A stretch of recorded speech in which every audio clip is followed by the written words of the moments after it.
நபிகள் நாயகம் ஸல்லல்லாஹு அலைஹி வஸல்லம் அவர்கள் 10 அடையாளங்கள் ஏற்படுவதற்கு முன்னால் கியாமத் நாள் வராது என்று சொன்னார்கள்.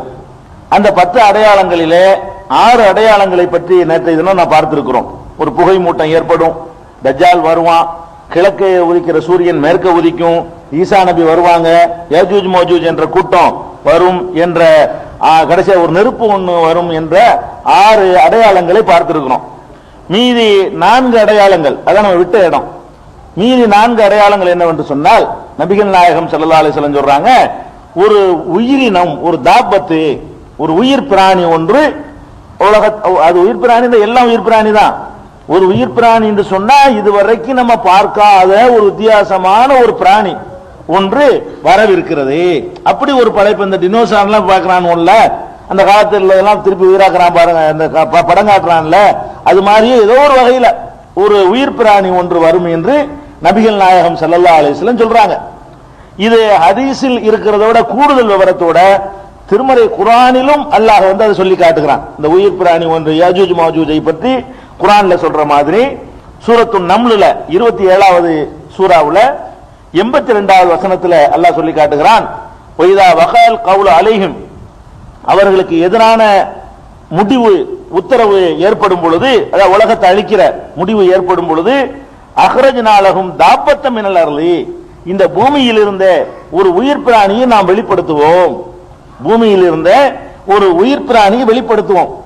அந்த உயிர் பிராணிங்கிறது எப்படிப்பட்ட உயிர் பிராணி என்று சொன்னால், துகல்லிமுஹும், அது அவர்களோடு பேசும்.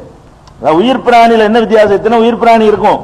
அந்த உயிர் பிராணி எப்படி இருக்கும் கேட்டா, மனிதர்கள் இந்த கடைசி நேரத்தில் யாச்சும் திருந்தட்டுங்கிறதுக்காக வேண்டி ஒரு மிருகம் பேசினா திருந்துவான்ல மனுஷன், ஆஹா நபிகள் நாயகம் சொன்ன அடையாளம் வருது, உலகம் அழிய போகுது, அப்படி நல்லவர்களா நம்ம ஆவதற்காக வேண்டி அல்லாஹ் இப்படியெல்லாம் ஒரு அதிசயமான சில நிகழ்ச்சிகளை கடைசி கட்டங்கள்ல நிகழ்த்துகிறான். அப்ப அது துகல்லிமுஹும், மனிதர்களோடு அது பேசும். அன்னன்னாஸ கானூ பி ஆயாத்தினா லா யூகினூன், மனிதர்கள் நமது வசனங்களை நம்பாமல் இருக்கிறார்களே அது பற்றி பேசும். பேசும்னா சுகமா இருக்கலான்னு பேசாது, ஏன் நீங்கள் இறை வசனங்களை நம்பாமல் இருக்கிறீர்கள் என்று பேசும்.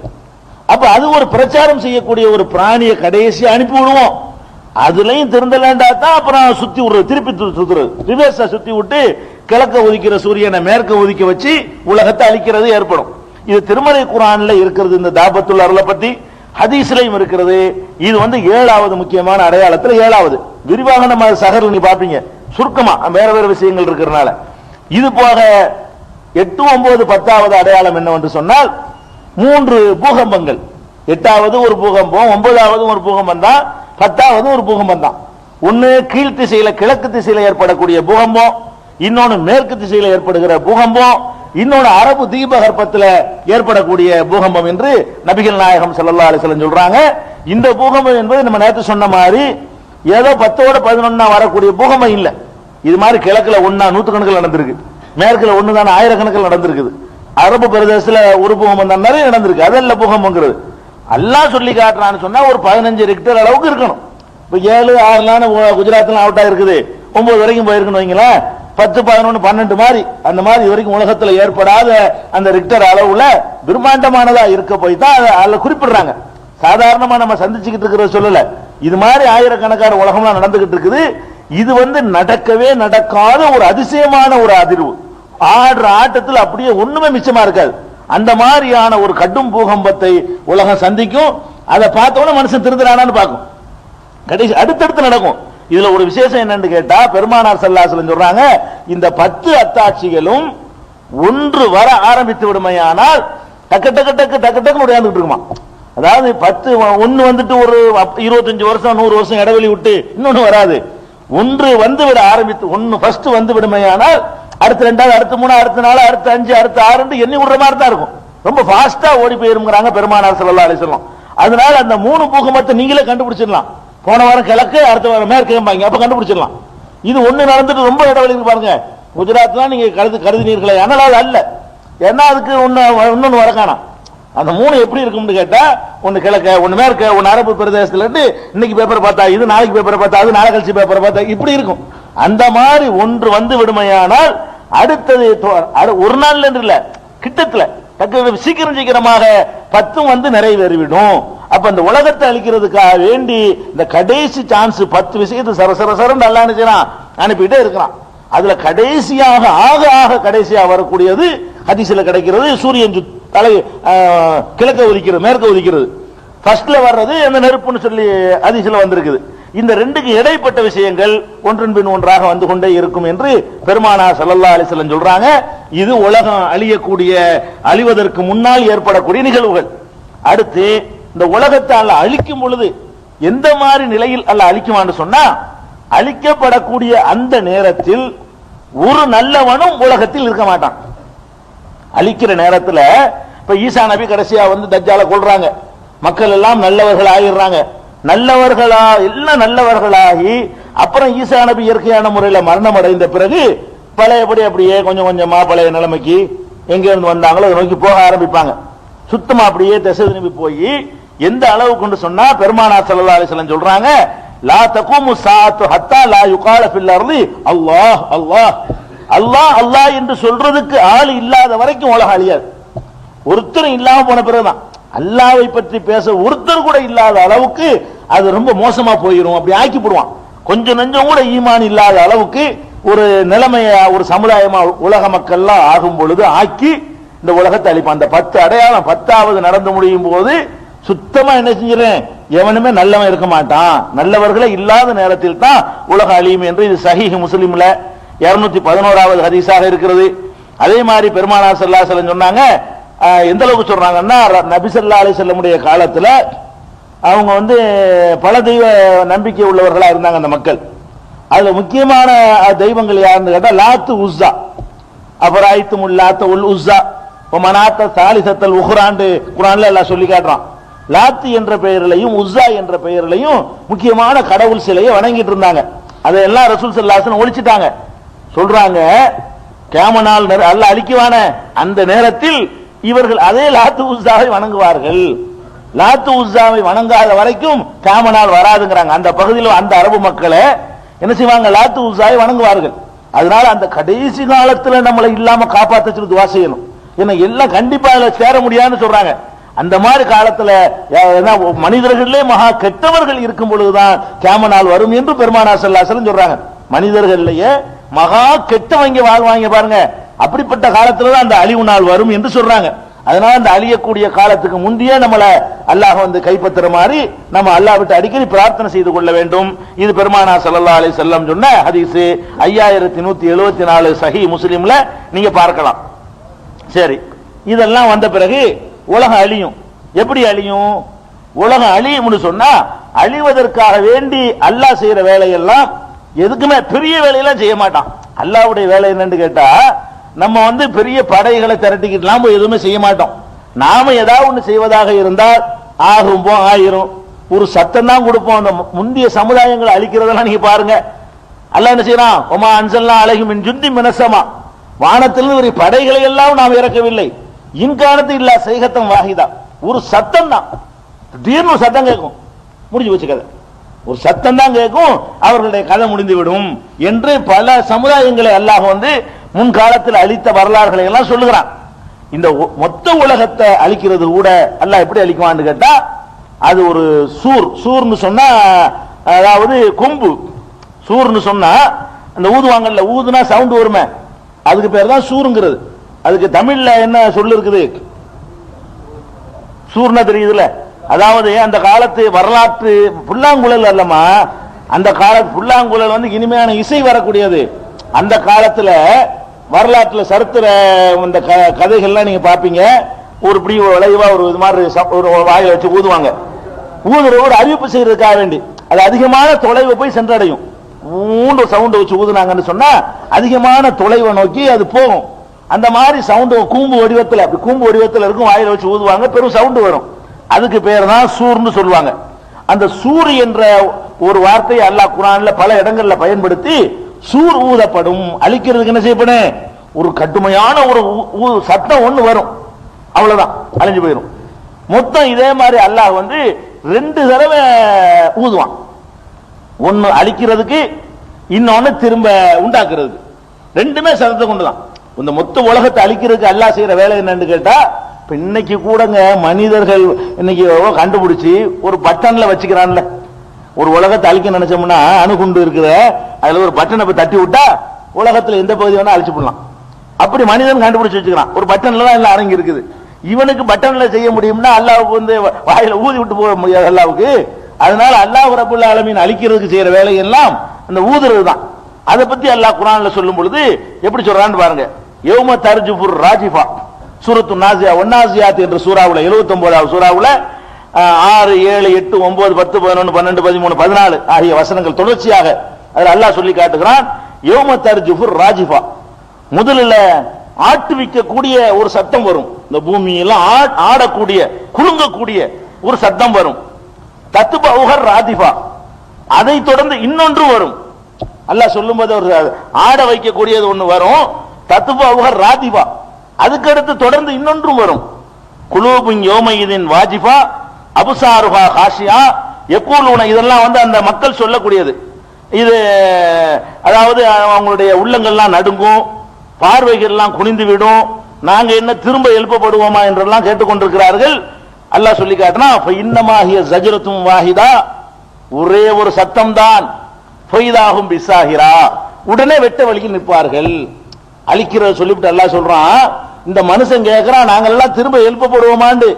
உன்னை திரும்ப எழுப்புறதுக்காக வேண்டி மண்ணை குலைச்சி ஒருத்தரையா அப்படி உருண்டை உருண்டையா செஞ்சு வச்சுக்கிட்டு அப்புறம் உயிர் கொடுப்பேன் நினைச்சுக்கிட்டு இருக்கிறியா? அதெல்லாம் கிடையாது. ஒரு சத்தம் தான். ஒரு சத்தம் கொடுத்தவன வெட்ட வழியில் நீங்கள் எல்லாம் நிற்பீர்கள். பூமியுடைய வெட்ட வழியில 50 பேர் வந்துருவீங்க. நல்லா சொல்லி காட்டுறான். ஒன்னாசியாத்து சூறாவுல இது அந்த 6ல இருந்து 14 வரைக்கும் படிச்சு பாத்துக்கிறங்க. அதே மாதிரி அல்லாஹ் சொல்லி காட்டுகிறான். யாசீன் சூறாவுல இதை சொல்லி காட்டுகிறான் எப்படி அந்த அழிக்கப்படும்ங்கிறது. யகூலுன யாசீன்ல, அதாவது 36வது சூறாவுல 48ல இருந்து 51 வரைக்கும் அந்த 3 வசனங்கள் அல்லாஹ் சொல்லி காட்டுறான். யகூலுன மதா ஹாதல் வாது இன் குன்தும் சாதிகீன், இந்த வாக்கு எப்ப நிறைவேறும், இந்த எச்சரிக்கை எப்ப நிறைவேறும் என்று இவர்கள் கேட்கிறார்கள். மா யன்துருன இல்லா சைஹத்தம் வாஹிதா, ஒரே ஒரு சத்தத்தை தான் இவர்கள் எதிர்பார்த்துக் கொண்டிருக்கிறார்கள். இன்னும் எப்ப வரும்னா இதுக்காண்டி 50 வருஷம் திட்டம் போடணுமா? ஒரு சத்தம் தான் அழிச்சு விட முடியும், அவ்வளவு காலியா போயிடும் அப்படிங்கிறான்.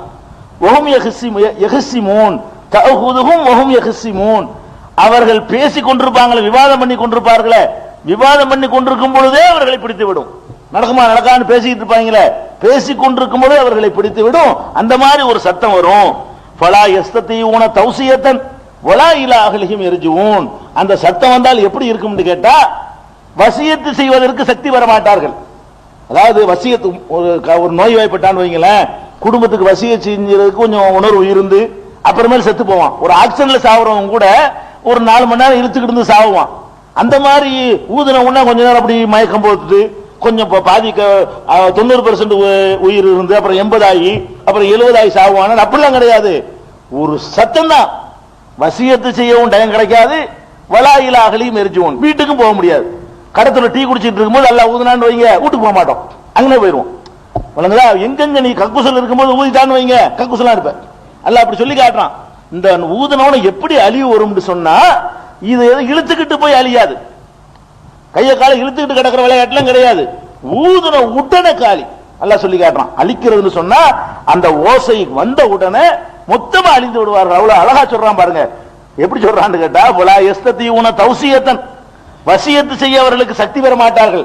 போய் என்ன பொண்டாட்டில போய் சொல்லிட்டு வருவோம், இது என்ன நேரம் பங்கு வச்சுக்கிறீங்கன்ற மாதிரி அவகாசம் எல்லாம் கிடைக்காது. வலா இலா அஹ்லிஹிம் யர்ஜூன், தங்களுடைய குடும்பத்தாரிடம் திரும்பி செல்லவும் மாட்டார்கள். அந்த மாதிரி அவர்களை இந்த ஓசை பிடிக்கும். இது ஒன்னாச்சா. அடுத்து தொடர்ந்து ஒன்ஃபிக சூர், மேலும் அந்த சூர் ஊதப்படும், மற்றொரு முறை ஊதப்படும். ஃபைதாஹும் மினல் அஜிதாசி இலா ரப்பிஹிம் யன்சிலூன், அவர்கள் அந்த மண்ணறைகளில் இருந்து இறைவனின்பால் விரைந்து ஓட ஆரம்பித்து விடுவார்கள் என்று சொல்வாங்க. அவ்வளவுதான். ஒரு ஊதுனவன எல்லாம் கம்ப்ளீட்டா போயிருவான், மறு ஊது அவ்வளவுதான். இதுக்காக வேண்டி பெரிய சிரமங்கள்லாம் எடுத்துக்கொள்ளப்படாது, உடனே எழுந்து ஓட ஆரம்பித்து விடுவார்கள் என்று யாசின் சூறாவுல அல்லாஹ் சொல்லி காட்டுகிறான். அதே மாதிரி சூரத்து ஜுமர்ல 39வது சூறாவுல 68வது வசனத்துல தெளிவாக 2 தடவை ஊதப்படும்ங்கிறத தெளிவாக அல்லாஹ் சொல்லி காட்டுறான். எப்படி சொல்றான்னா, ஓ நுஃபிக ஃபி சூர், சூருங்கிற வார்த்தை யூஸ் பண்ணி யாசீன்லயும் அதுக்கு முந்தின அந்த நாசியாத்திலையும் சொல்லும் போது கூட ஒரு சத்தம் வரும், அப்புறம் 2வது ஊதப்படும்ங்கிறான். இந்த சூறாவுல ஜுமர்ல அந்த சத்தத்தையும் சூருங்கிறான். அதாவது முதல் ஒரு சூறு ஊதப்படும், அப்புறம் இன்னொரு சூறு ஊதப்படும். இது சூரத்து 39வது சூராவுல 68வது வசனத்துல அல்லாஹ் சொல்றான், ஓ நுஃபிக ஃபிஸ் சூர், சூர் ஊதப்படும், அந்த கொம்பு ஊதப்படும், ஃபஸைக மன் ஃபிஸ் ஸமாவாதி வ மன் ஃபில் அர்த், வானங்களிலும் பூமியிலும் உள்ளவர்கள் எல்லாம் மூர்ச்சித்து விடுவார்கள். இதுல மனிதன் மட்டும் அழிய மாட்டான், மலக்குகள் எல்லாம் அழிஞ்சிருவாங்கன்னு வழங்குது. இதுல என்ன வழங்குது? அதாவது ஊதுன உடனே மனுஷனை பட்டு போயிருவான், யாரும் போயிருவாங்களா? மன்ஃபி ஸமாவாதி வல் அர்த், வானங்கள் பூமியில் உள்ளவர்களும் போயிருவார்கள், வானங்களில் உள்ளவர்களும் போய்விடுவார்கள். இல்லா மன்ஷா அல்லாஹ், அல்லாஹ் நாடியவர்களை தவிர. வானத்தில் உள்ளவர்கள் சில பேர் இருப்பாங்க, ஊதுன உடனே எல்லாரும் போயிருவாங்க. ஆனால் முக்கியமான சில பேர் அந்த பணிகளுக்கு உள்ளவங்க இருக்கிறாங்களே, அதாவது நரகத்தின் காவலர்கள் அவர் இருப்பாரு, இறைவனுடைய அரிசை சுமந்து கொள்ளக்கூடியவர்கள், அதையும் சொல்றான் அழிக்கக்கூடிய நாள்ல ஓ யஹ்மிலு அர்ஷ ரப்பிக ஃபௌகஹும் யௌமஇதின் தமானியா, அந்த ஊதப்படுற நாளையில 8 வானவர்கள் தங்கள் தோள்களிலே இறைவனுடைய அரிசை சுமந்து நிற்பார்கள் அப்படிங்கிறான். எல்லாம் அழிஞ்சு போயிடும், அந்த வானவர் அழிய மாட்டார். இப்படி சில முக்கியமான அலுவல் கொடுக்கப்பட்ட மலக்குமார்களை தவிர எல்லாம் அழிஞ்சிரும். வானத்தில் உள்ளது பூமியில உள்ளது எல்லாமே நெஞ்சிரும். அதுல மனிதன் மட்டும் எல்லாம் சொல்லல, வானத்தில் உள்ளவர்களும் பூமியில் உள்ளவர்கள் சொல்றான். ஜின்னு மனுஷன் உயிரினங்கள் என்னென்னலாம் இருக்குதோ எல்லாமே போய்விடும் அப்படின்னு சொல்றானா. சும்மா நுஃபிக ஃபீஹி உஹ்ரா, மீண்டும் அதே சூர்ல, ஒரே சூர் தான் இருக்குன்னு விளங்குது. அதுல அதையும் கவனிக்கணும், அதுக்கு ஒரு சூர் இதுக்கு ஒரு சூர் வச்சுக்கலாம். இல்ல, ஒரு சூர் தான். ஒண்ணுலயே அவன் ஊதுனா அழியும், அவன் ஊதுனா பொழைக்கும்.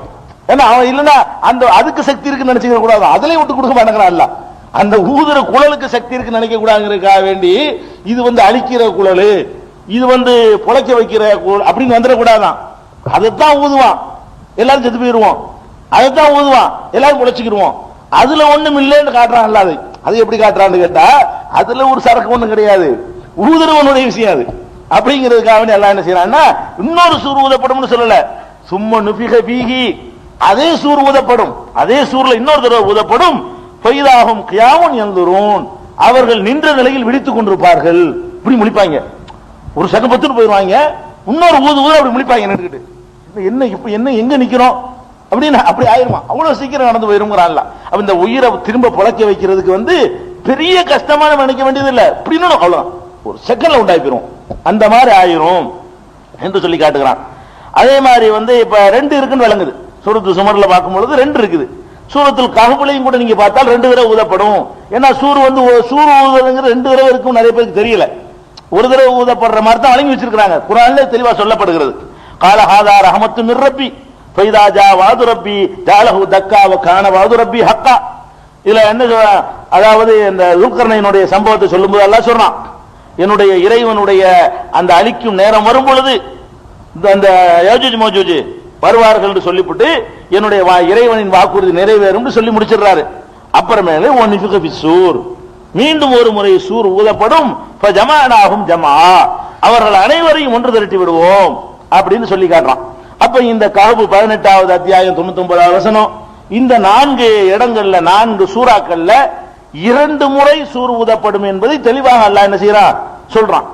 ஒவ்வொரு சூர் ஊதும் போது அவர்கள் உடனே வந்து விடுவார்கள், என்ன மாதிரி வருவார்கள் என்பதை எல்லாம் அல்லாஹ் வெவ்வேறு வசனங்கள்ல சொல்றான். அந்த 2 சேர்ந்து வர்ற வசனம் மட்டும் உங்களுக்கு சொல்லியிருக்கிறேன்.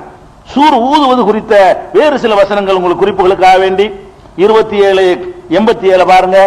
அதே மாதிரி 69வது சூறாவுல 13, 14, 15, 16, 17 பார்க்கலாம். அதே மாதிரி 20வது சூரா தாகாவுல 102வது வசனத்தை பார்க்கலாம். 123வது அல் மூமினூன் சூறாவுல 101வது வசனத்தை பார்க்கலாம். அல் முத்தசிர் என்ற 74வது சூறாவுல 10வது வசனத்தை பார்க்கலாம். சூரத்து நபா அம்மையத்து சாலூன் என்ற சூறாவுல 17 இருந்து 25 வரைக்கும் பார்க்கலாம். இதுகள் எல்லாம் இந்த சூர் ஊதுற விஷயங்களை, உலகம் அழிக்கப்படுற விஷயத்தையும் ஒன்று திரட்டப்படுற விஷயங்களும் சொல்லக்கூடிய குர்ஆனுடைய வசனங்கள். அப்படி தொகுத்து நீங்க பாத்தீங்கன்னு சொன்னா சரியான ஒரு அழகான பிக்சர் கிடைக்கும், எப்படி இந்த உலகம் அழியுங்கிறதுக்கு அதுல கூடுதல் விவரங்களை குர்ஆன் எடுத்து பாக்கணும். நீங்க நம்பரை மட்டும் சில இடத்துல சொல்லிட்டு போற காரணம் என்னன்னு கேட்டா, நீங்களே குர்ஆனோட தொடர்புடையவள ஆகணுங்கிறதுக்காக தான். சரி, இது மாதிரி ஆயிடுது. அல்லாஹ் உலகத்தை அழிச்சு போடுறான். இந்த அழிக்கிறதுக்கு யார் ஊதுவா? அல்லாஹ் வாயில வச்சுட்டு ஊதுவானா? ஊதுறது வந்துருச்சு, ஊதிதான் அழிக்க போறாண்டு.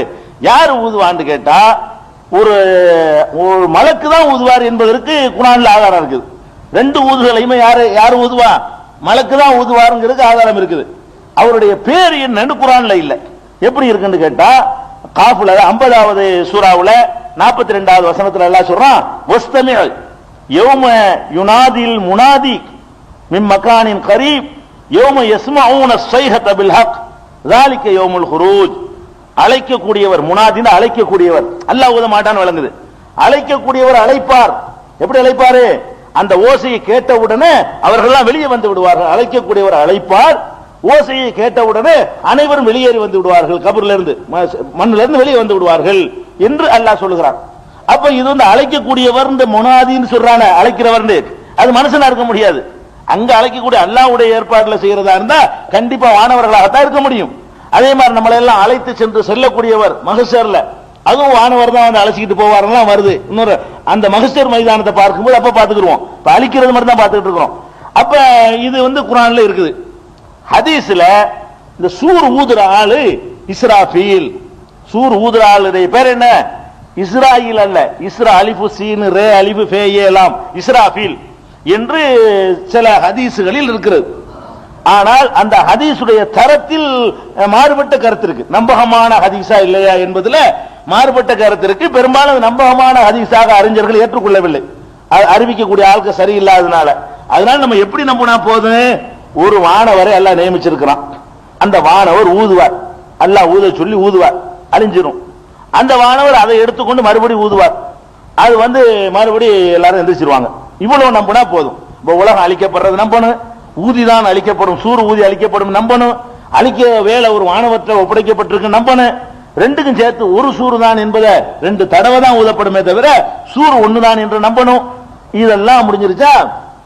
சரி, அதுக்கு அடுத்தது அல்லாஹ் ரப்புல் ஆலமீன் என்ன சொல்றான்னு கேட்டா, இந்த ஊதும் பொழுது இப்ப இந்த பூமி இருக்குது, இந்த பூமி என்ன ஆகும்? நம்மளும் அழிஞ்சு போறோம். சரி, நம்மளும் அழிஞ்சு போயிருவோம். இந்த பூமி என்ன ஆகும்? வானம் என்ன ஆகும்? மறுபடியும் எழுப்பணும்னு இந்த வனமா இருக்குமா? இப்ப நம்மளை மட்டும் அழிச்சு விட்டு இதெல்லாம் விட்டு வச்சு விடுவானா, அல்லது இந்த வானம் பூமி சூரியன் சந்திரன் அம்புட்டையுமே அல்ல அழிச்சு விடுவானா? என்ன நடக்கும்? அது வந்து அவனுக்கு அல்லாஹ்க்கு தானே தெரியும், நம்ம கண்டுபிடிக்க இயலாது. அல்லாஹ் சொல்லியிருக்கிறான். அத குர்ஆன்ல என்ன செய்யறான் அல்லாஹ் ரப்புல் ஆலமீன்? வானத்தினுடைய கதி என்ன, நீங்க இருக்கிற இந்த பூமியுடைய கதி என்ன, இங்க இருக்கிற மலைகளுடைய கதி என்ன, ஏற்கனவே இருக்கிற சூரிய சந்திரன்கள், இன்னும் கோடானு கோடி நட்சத்திரங்கள், இன்னும் ஏராளமான கேலக்சிகள், அங்கங்க இருக்கிற சூரிய குடும்பங்கள், இவையெல்லாம் இருக்குமா இருக்காதா? அழியும் போது அதெல்லாம் சேர்ந்து அழிஞ்சிருமா? அல்ல உயிரினங்களை மட்டும் அழிச்சிட்டு இதே பூமியில மறுபடியும் எல்லாம் எழுப்புவானா? இப்படி எல்லாம் ஒரு பல சந்தேகங்கள் நமக்கு இருக்கிறது. அது சந்தேகமான தேவையே இல்லை. அல்லாஹ் என்ன சொல்றான்னு கேட்டா ஒவ்வொன்றாக சொல்லி காட்டுகிறான். வானத்தை பத்தி அல்லாஹ் பேசுறான். வானம் இருக்குமான்னு கேட்டா வானம் இருக்காது. அழியும் போது வானமும் அழிந்து விடும். அழியும் போது என்ன செய்யும்? வானமும் அழிந்து விடும். எப்படி எல்லாம் சொல்றான்னு கேளுங்க அல்லாஹ். அதாவது சூரத்துர் ரஹ்மான் 55வது சூராவுல 37வது வசனத்துல வானமே இருக்கா நீங்க விளங்க கூடாது. வானத்தை வந்து அழிச்சுவிட்டு வேறொரு வானத்தை எல்லாம் உண்டாக்குவான். சுருக்கி சொல்லிவிட்டு ஆதாரங்களை சொல்றேன். எப்படி அல்லாஹ் செய்ய போறான்னு கேட்டா, நம்ம இருக்கிற பூமி இருக்குல்ல, இந்த பூமியில தான் உங்களுக்கு சொர்க்கம் நரகம் எல்லாம் அமைக்கப்படும். வச்சுக்கணும். இந்த பூமியை வந்து அல்லாஹ் எப்படி அழிப்பான்னு கேட்டா, இப்ப மலைகள் தானே ஊண்டப்பட்டிருக்கு. மலைகள்லாம் பஞ்சு பஞ்சா ஆயிரும், வெட்ட வெளியாயிரும். பூமியை பொறுத்த வரைக்கும் எங்கேயுமே மேடு பள்ளமெல்லாம் இருக்காது. ஒரே சமமான சமதரையாக இந்த பூமியை வந்து அல்லாஹ் ஆக்குவாங்கிறான். ஆக்கிறானா? அதுக்கப்புறம் ஆக்கிட்டு இந்த பூமியவே வேறொரு பூமியாக மாற்றுவேங்கிறான். அதாவது மலையெல்லாம் எடுத்துப்பட்டு இந்த பூமிக்கு ஏற்கனவே சில தன்மைகள் இருக்குல்ல, அந்த தன்மைகளை எல்லாம் மாற்றி வேற ஒரு பூமியாக இதை மாற்றுவேன் அப்படின்னு அல்லாஹ் சொல்லி காட்டுறான். அதுக்கெல்லாம் வசனங்கள் நான் பின்னாடி சொல்றேன். இது ஒண்ணு நடக்குமா? அதுக்கப்புறம் வானங்களை பத்தி அல்லாஹ் சொல்லுமா என்ன செய்யறான்னு கேட்டா, வானங்கள் பிளந்து அது வந்து ஒண்ணும் இல்லாம போய் அது துண்டு இருந்தா நொறுங்கி விழுந்து கடைசியா என்ன செய்வோம்னு கேட்டா, வானத்தை ஒரு சுருட்டி வச்சுவிட்டு வேற ஒரு வானத்தை உண்டாக்குவோம் அப்படிங்கிறான். ஒரு வானம் வேற ஒரு வானம் இருக்கும், இந்த பூமி வேற ஒன்றாக மாற்றப்படும். அதுக்கப்புறம் சூரிய சந்திரன் எல்லாம் இருக்குமானே இருக்காது. மொத்தத்திலேயே உலகத்துல இதுதான் இருக்கும். இந்த பூமி இருக்கும், ஒரு வானம் இருக்கும். அப்புறமேலு எங்கேயோ அல்லாஹ் செஞ்சு வச்சிருக்கிறான் சொர்க்கத்தை நரகத்தை. அதை வந்து சொர்க்கத்தை இங்க கொண்டு நிறுவுவோங்கிறான். சொர்க்கத்தை இங்கதான் நம்ம எழுப்பப்பட போறோம். இதே பூமியில எந்திரிச்ச உடனே எந்த பூமியிலிருந்து நம்மளை அல்லாஹ் படைச்சிருக்கிறானோ இதிலிருந்து தான் நாம் வெளிப்பட போகிறோம். வெளிப்பட்டவனை இப்படி தூக்கிக்கிட்டு ஒரு உலகத்துக்கு கொண்டு போக மாட்டான். அடுத்த கேள்வி வரும்ல, நம்ம இங்கதான் எல்லாம் அழிச்சிடுறோம், அழிச்சவனை எந்திரிச்சா எங்க எந்திரிப்போம்? நம்மள இங்க அழிச்சு நம்மளை எழுப்பினா எங்க எந்திரிப்போம்? இங்கதானே எந்திரிப்போம். இங்க எந்திரிக்கிற நம்மளை வேற எங்க தூக்கிட்டு போவானா? அப்படி அர்த்தம் இல்ல. இங்கதான் நம்ம எந்திரிப்போம். எந்திரிச்ச உடனே நல்லவர்களுக்காக சொர்க்கம் கொண்டு வரப்படும்ங்கிறான்ல. இந்த பூமியில நிக்கும் பொழுது அப்படிலாம் வாசகம்லாம் இருக்கு. கொண்டு வருவானா அல்ல. அப்ப அல்லாஹ் இதுல வேற பூமியா மாத்தி எல்லாத்தையும் சூரிய சந்திரன் நட்சத்திரம் ஒண்ணுமே இருக்காது, எந்த கோள்களும் இருக்காது, எல்லாத்தையும் காலி பண்ணிவிட்டு இந்த பூமியுடைய தன்மைகள் எல்லாம் மாற்றத்தை ஏற்படுத்தி விட்டு அதுக்கப்புறம் சொர்க்கத்தை கொண்டு ஒரு இடத்த வச்சிருக்கிறான். அல்ல வச்சிருக்கிறத போய் ரசூலுல்லாஹ் பார்த்திருக்கிறாங்க. உங்களை அங்க கொண்டு போகாம அதை இங்க கொண்டு வந்துருவான். நம்ம என்ன நினைச்சிட்டு மௌத்தா போன நம்மளை தூக்கிட்டு அங்க கொண்டு போவோம்னு நினைச்சிட்டு இருக்கிறோம். ரசூல் ஸல்லல்லாஹு அலைஹி வஸல்லம் பார்த்தாங்களே சொர்க்கத்தை, மேராஜ்ல அல்லாஹ் காட்டினானே, நரகத்தை எல்லாம் பார்த்தாங்களே, அங்க நம்மளை கொண்டு போவான்னு நம்ம நினைச்சுக்கிட்டு இருக்கிறோம். குர்ஆன்ல நீங்க ஆய்வு செஞ்சு பாத்தீங்கன்னு சொன்னா நாம இங்கதான் எழுப்பப்பட போறோம், இங்கதான் எழுப்பப்படுவோங்கிறதுக்கு குர்ஆன்ல ஆதாரங்கள் இருக்குது. இந்த மண்ணில் எழுப்பப்படுவோம், இந்த மண்ணுக்கு சொர்க்கத்தை அவன் கொண்டு வருவான். அவன் நினைச்சான் நமக்கு தான் அதெல்லாம் கஷ்டம். அல்லாஹ் நினைச்சான நம்மளை சொர்க்கத்துக்கு கொண்டு போறது ஒண்ணுதான், சொர்க்கத்தை இங்க கொண்டு வர்றது அவனுக்கு ஒண்ணுதான். எல்லாம் ஆகுண்ட ஆகுற வேலை தான். அவனை பொறுத்த வரைக்கும் எதுவும் கஷ்டம் கிடையாது, எல்லாம் சமந்தான், ரெண்டுமே ஈக்குவலானது அவனுக்கு. எந்த ஒரு பெரிய காரியம் சின்ன காரியம் அவனுக்கு கிடையாது. அப்ப அதுதான் அதனுடைய நிலை. ஒண்ணுமே இருக்காதான். அழிஞ்ச உடனே மலைகள் இருக்காது, பூமி மட்டும் இருக்கும். வேற பூமியா மாறி வடிவம் மாறி இருக்கலாம், தன்மை மாறி இருக்கலாம், அதனுடைய மெட்டீரியல் மாறி இருக்கலாம், பல விஷயங்கள் மாறி போயிருக்கலாம். ஆனா மாற்றப்பட்டு விடும். அதே மாதிரி வானமும் வேறு ஒரு வானமாக மாற்றப்பட்டு விடும். சூரியன் இருக்காது, சந்திரன் இருக்காது. அது ஒளி என்ன செய்யும் கேள்விக்கு கூட அல்லாஹ் பதில் சொல்றான். அல்லாஹ்வுடைய ஒளி அவர்களுக்கு முன்னையும் பின்னையும் பிரகாசிக்கும். அப்ப சூரியன் இல்லாட்டி இருட்டிலே கிடப்பாங்க, கேள்வி வரக்கூடாதுங்கிறதுக்கு அதுக்கும் கூட அல்லாஹ் விடைய குர்ஆன்ல வச்சுதான் இருக்கிறான். அவைகள் எல்லாம் பாத்தீங்கன்னு சொன்னா, அதாவது வானத்தை பற்றி சொல்லும் பொழுது சூரத்துர் ரஹ்மான் 55வது சூராவுல 37வது வசனத்துல சொல்றான், வைதன் ஷக்கத்தி ஸமா, வானம் பிளந்து விடும் பொழுது, வானம் பிளக்கும்ங்கறான். ஃபகானத்து வர்தத்தன் கத்திகான், அது சிவந்து பிளந்து சிவந்து எண்ணெயை போல ஆகிவிடும் அப்படிங்கிறான். அதாவது அப்படி உருகி அந்த கொழுப்பு மாதிரி வடியும்ல, அந்த மாதிரி செதறி போயிருங்கிறாங்க சூர் ஊதுனவன. அது மாதிரி வன்சக்கத்தி, இது சூரத்துல் ஹாக்காவுல 69வது சூராவுல 16வது வசனத்தை பாத்தீங்கன்னா, வன்சக்கத்தி ஸமாவு ஃபஹிய யௌமஇதின் வாஹியா, வானம் பிளந்து விடும், அந்த நேரத்தில் அது ரொம்ப பலவீக்காக இருக்கும், பலவீனப்பட்டு இருக்கும், அவ கடினமானதாக எல்லாம் இருக்காது என்று அல்லாஹ் சொல்லி காட்டுகிறான். அதே மாதிரி யௌம தக்கூனு ஸமாவு கல் முஹ்லி, கொதிக்க வைக்கப்பட்ட செம்பு போல இந்த வானம் ஆகும். செம்பு கொதிக்கிற, அதாவது துண்டு தான் இருக்காது, உருகி. நீங்க பிளாஸ்டிக் அப்படி வாளியை கொண்டு அடுப்புல காட்டணும்னு அப்படி உருகி அப்படி வலியுமே, அப்படி பழக்குமா. பிளக்கிற எப்படி பழக்கும்னா அப்படி உருகி வலிய ஆரம்பிச்சிரும் என்று அல்லாஹ் சொல்லி காட்டுகிறான். அப்புறம் இது சூரத்துல் மஆரிஜ்ல 70வது சூராவுல 8வது வசனத்துல இதே கருத்துக்களை 77:9 சொல்லுகிறான், 78:19 சொல்லுகிறான், 81:11 சொல்லுகிறான், 82:1 சொல்லுகிறான், 84:1 சொல்லுகிறான். இதெல்லாம் வானம் புழக்கும், வானம் தெரிக்கும், வானம் இல்லாம போயிடும் என்ற கருத்துக்களை தெளிவாக சொல்லக்கூடிய வசனங்கள். அப்படின்னா வானமே இருக்காதா அப்படின்னு வரும் பொழுது அல்லாஹ் என்ன சொல்றான்னா, யௌம நத்வி ஸமாஅ கதையி சிஜில்லில் குதுபி கமா பதனா அவ்வள ஹல்கின் நுஈதுஹு வஅதன் அலைனா இன்னா குன்னா ஃபாயிலீன். சுப்ஹானல்லாஹ். அல்லாஹ் என்ன சொல்றான்னு கேட்டா, இந்த வானத்தை அந்த காலத்துல இந்த அரசர்கள் ஓலை அனுப்புவாங்க, பாத்திருக்கீங்களா? அந்த காலத்துல கடிதம் எழுத அப்படி ஓலை இப்படி இருக்கும், அப்படி சுத்தி வச்சிருப்பாங்க, அப்படி பட்டு துணியில அப்படி சுத்தி அப்படி விரிச்சு பார்ப்பாங்க, பாத்திருக்கீங்களா? அந்த மாதிரி ஓலை. அல்லாஹ் என்ன சொல்றான்னா, இந்த ஓலைகளை சுருட்டுவாங்கள அந்த மாதிரி ஓலைன்னு அந்த ஓலை இல்ல. அல்லாஹ் சொல்றது அந்த எழுதுற ஓலைகள் அந்த காலத்து நடைமுறையில் இருந்தது.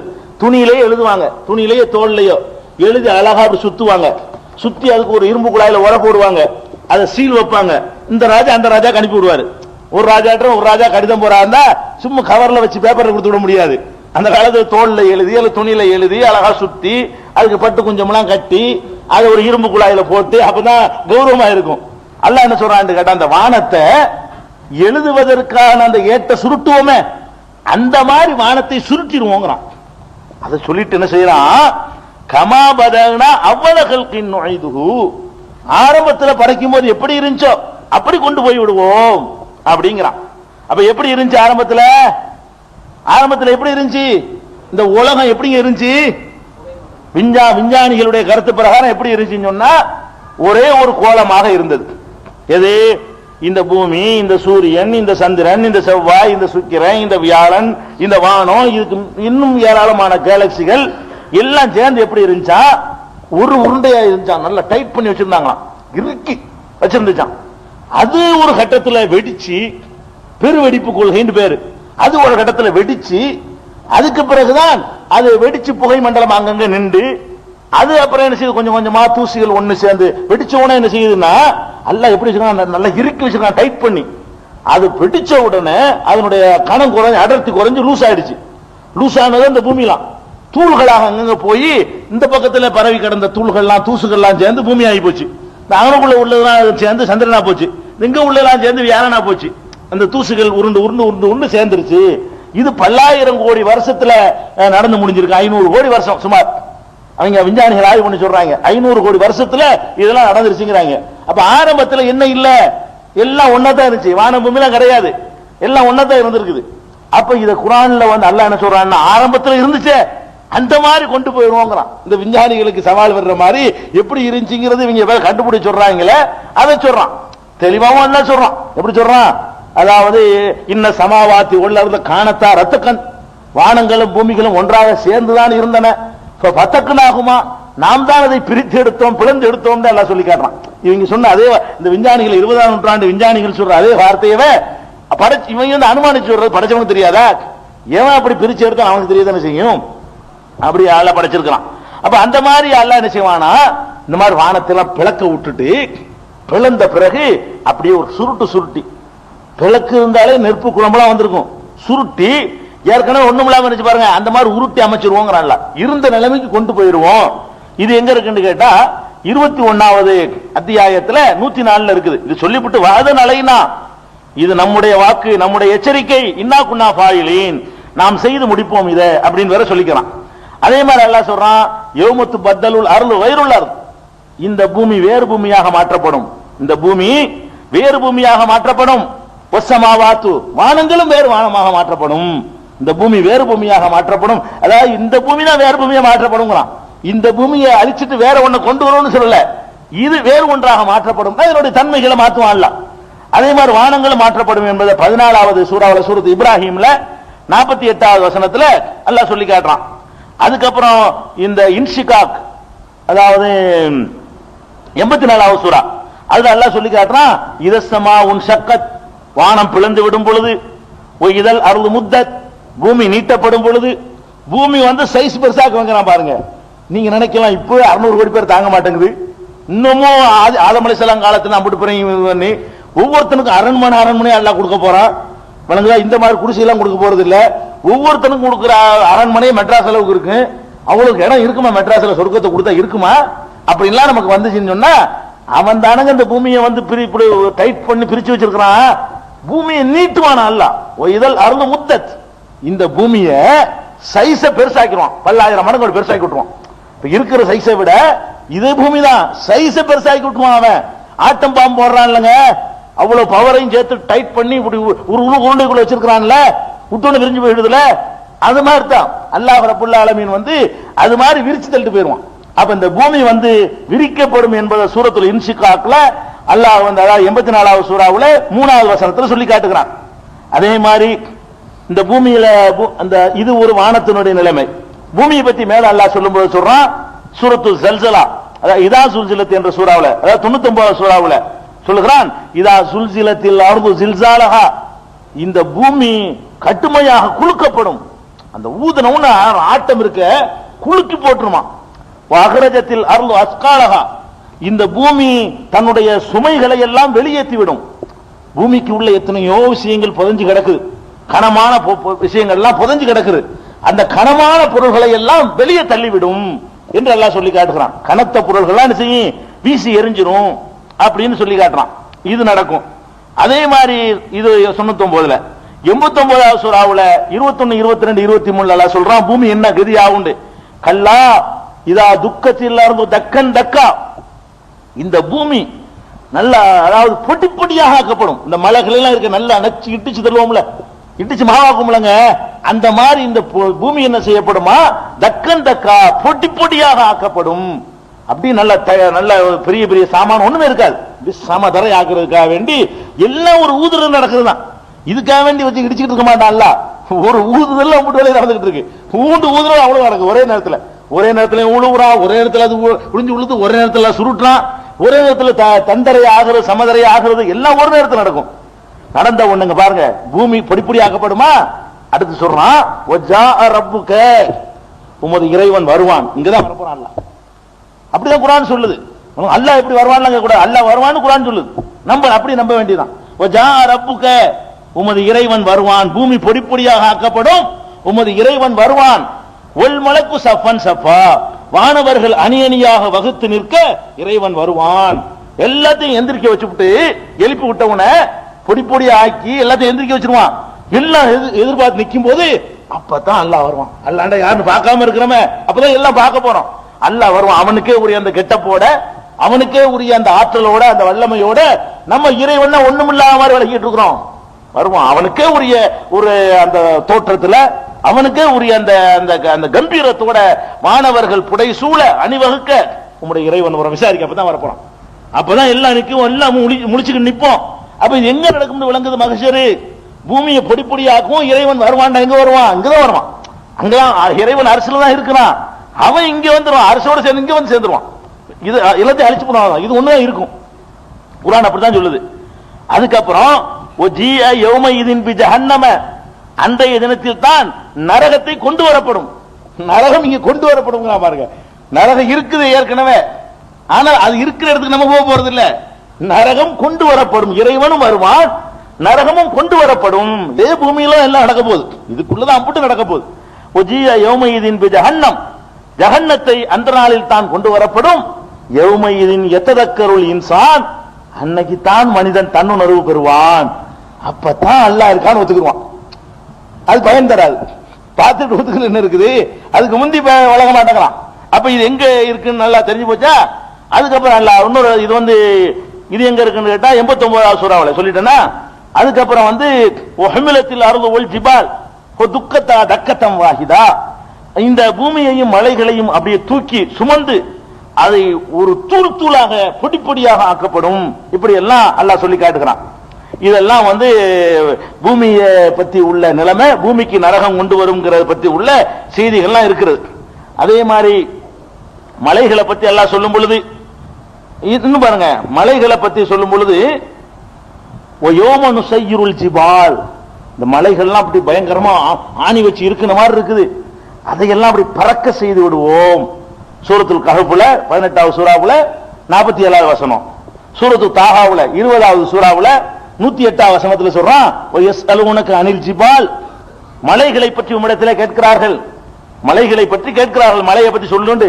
ஃபகுல், நபியே நீங்கள் சொல்லுங்கள், யன்சிபுஹா ரப்பி நஸ்பா, என் இறைவன் அதை பொடிப்படியாக ஆக்குவான். அப்ப இந்த பூமி மாற்றப்படும் போது அந்த பூமிக்கு மழை தேவைப்படாது. இந்த ஈர்ப்பு சக்தி அது வேற வேற கோள்கள்லாம் இருந்துகிட்டு இழுக்கிற காரணத்தினாலதான் அதுக்கெல்லாம் மலையை போட்டு ஆணி வச்சு இருக்க வேண்டி இருக்குது. எல்லாத்தையும் நல்லா அழிச்சு போடுவான். இது வேற மாதிரி எல்லாம் செட்டப் பண்ண போறான். அதனால மலைகள் அப்ப தேவைப்படாது. அப்ப யன்சிபுஹா ரப்பி நஸ்பா, என்னுடைய இறைவன் அதை பொடிப்பொடியாக தூள் தூளாக ஆக்குவான். ஃபயதருஹா காஅன் சப்சஃபா, அது எந்த புற்பூண்டும் இல்லாத ஒரு வெட்ட வெளி பிரதேசமாக ஆக்குவான். மலை இருந்த இடமெல்லாம் சமதரையாகத்தான் இருக்கும். மலை இருக்கிற இடமெல்லாம் சமதரையா இருக்கும். லா தரா ஃபீஹா இவஜன் வலா அம்தா, அதுல பள்ளத்தையும் பார்க்க மாட்டாய், மேட்டையும் பார்க்க மாட்டாய். அல்லாஹ் சொல்றான். அதாவது இந்த பூமி உருண்டைங்கிறான, உண்மையில உருண்டை கிடையாது. பூமி உருண்டையா? இவ்வளவு பெரிய இமயமலை அப்புறம் இப்படி இறங்கித உருண்டை, அதுக்கு பேரு சரியான உருண்டையா? வலுவலுமான அப்படி இல்லை இந்த உருண்டை. இந்த உருண்டையில என்ன இருக்கு? இப்படி ஏத்தம் இறக்கம்லாம் இருக்குது. இதனுடைய பிரம்மாண்டத்தினால தெரிய மாட்டேங்குது. இந்த பூமியுடைய பிரம்மாண்ட சைஸ்ல அந்த மலை அப்படி சின்னதா இருக்குது. அதனால நமக்கு மேல இருந்து படம் எடுக்கும் போது உருண்டையா தெரியுது, உருண்டையா தெரியுது. உண்மையில உருண்டை இல்லை. எவ்வளவு பள்ளங்கள், எவ்வளவு மேடுகள் இருக்குது. நம்ம கண்ணு முன்னாடி நம்ம பார்த்துக்கிட்டு இருக்கோம். அல்லாஹ் அப்ப என்ன செய்வானா, கரெக்டா அந்த உருண்டை மிஷின்ல கூட செய்வோமே, உருண்டை கோழி உருண்டை செய்வோமே, அதுல ஏதாவது மேடு பள்ளம் இருக்குமா, பளிங்கு உருண்டை, அந்த மாதிரி ஆக்கி போடுவான். அல்ல மேடு இருக்காது. எந்த ஒரு பெரிய நுண்ணோக்கு ஆடி வச்சு பார்த்தாலும் பள்ளம் தெரியாது, சமமா தான் தெரியும். அந்த மாதிரி லா தரா ஃபீஹா இவஜன் வலா அம்தா, அதுல மேட்டையும் பார்க்க மாட்டாய், பள்ளத்தையும் பார்க்க மாட்டாய். யௌமையிதின் யத்தபிஊன தாஇய, அன்றைய தினத்திலே அந்த அழைப்பாளரை அனைவரும் பின்தொடர்ந்து வருவார்கள். அழைப்பாளர் கூட்டிட்டு வராரு, அல்லாஹ் வந்துட்டான் முடியா எல்லாம் கிளம்பு வந்து விரட்டி அடிச்சிட்டு வருவார் ஒருத்தர். அதுக்கு ஒரு ஆளை நியமிச்சிருக்கிறான். இதெல்லாம் ஹஷாத்தில் அஸ்வாத்துல் ரஹ்மான், எல்லா ஓசைகளும் ரஹ்மானுக்காக அடங்கிவிடும். எந்திரிச்ச உடனே சைலன்ஸ் பார், அவ்வளவுதான், எல்லாம் அடங்கி ரஹ்மானுக்காக வேண்டி. ரஹ்மான் வரப்போகிறான், விசாரிக்க போகிறான். உடனே ஹஷாத்தில் அஸ்வாத்துல் ரஹ்மான், ரஹ்மானுக்காக ஓசைகள் எல்லாம் ஒடுங்கிவிடும் என்று சொல்வதில் இருந்து எல்லாம் இங்கதான் நடக்குன்னு விளங்குது. உங்களுக்கு விளங்குது. அதே மாதிரி இந்த இது 20:105 108 வரைக்கும் இருக்குது. இது மாதிரி இந்த மலைகள் என்ன கதியாகும், இதே கருத்தை நீங்க உங்களுக்கு கூட அல்காரியா உங்களுக்கு மனப்பாடமான சூறாவுல கூட எல்லாம் சொல்றான். தக்குல் ஜிபாலு கல் யஹனில் மன்ஃபூஷ், பரப்பப்பட்ட பஞ்சியை போல கனமற்றதாக ஆகிவிடும். மலைகள் எப்படி ஆயிரும்னா பஞ்சி மாதிரி ஆயிரும், அதுல ஒரு வெயிட்டே இல்லாம போயிடும், அப்பதானே பரப்ப முடியும் என்றெல்லாம் சொல்லுகிறான். இந்த மலை என்ன கதியாகும் என்பதை அறிந்து கொள்ள நீங்க நினைச்சீங்கன்னா 52:10, 56:5, 70:9, 73:14, 77:10, 78:20, 81:3, 105 ஆகிய வசனங்கள்ல இந்த மலைகள் என்ன கதியாகும், மலைகளை இருக்காது, சமதரை ஆயிரும் என்பதை திருமறை குர்ஆன் வழியாக அல்லாஹ் நமக்கு சொல்லி காட்டுகிறான். அதுக்கப்புறம் நட்சத்திரங்கள்லாம் என்ன ஆகும்? நட்சத்திரங்கள்னா எது? எல்லா நட்சத்திரங்கள் தான். நீங்க நட்சத்திரங்கிறது விளங்குறது வேற, நீங்க சின்ன சின்ன உள்ள நட்சத்திரம் நினைச்சிட்டு இருக்கிறீங்க. சூரியனும் நட்சத்திரம் தான், வழங்குதா? எதெல்லாம் ஒளி வீசுகிறதோ அது எல்லாமே என்னது? நட்சத்திரங்கள் தான். நட்சத்திரங்கள்லாம் என்ன ஆகும் கேட்டா அல்லாஹ் சொல்றான், ஒய்தல் கவாகிபுன் தஸரத், நட்சத்திரங்கள் எல்லாம் உதிர்ந்து விடும், ஒண்ணுமே இருக்காது. இதுதான் இருக்கும், எல்லாத்தையும் விட இது சிறந்தது. இது ரொம்ப சின்னதா இருந்தாலும், சூரியனை விட 11 மடங்கு சின்ன சைஸா இருந்தாலும், எல்லா கேலக்சியோட ஒப்பிடும் பொழுது ஒண்ணுமே இல்லைங்கிற அளவுக்கு பூமி சின்னதா இருந்தாலும், நம்மளை படைக்கிறதுக்கு எந்த பூமி அல்லாஹ் தகுதியானதை தேர்ந்தெடுத்தானோ நம்மளுக்கு பரிசு தர்றதுக்கும் இதைத்தான் தேர்ந்தெடுக்க போறான். அதுல எந்த டவுட்டும் கிடையாது. அதே மாதிரி அதெல்லாம் போயிரும் சொல்லி காட்டுறான்.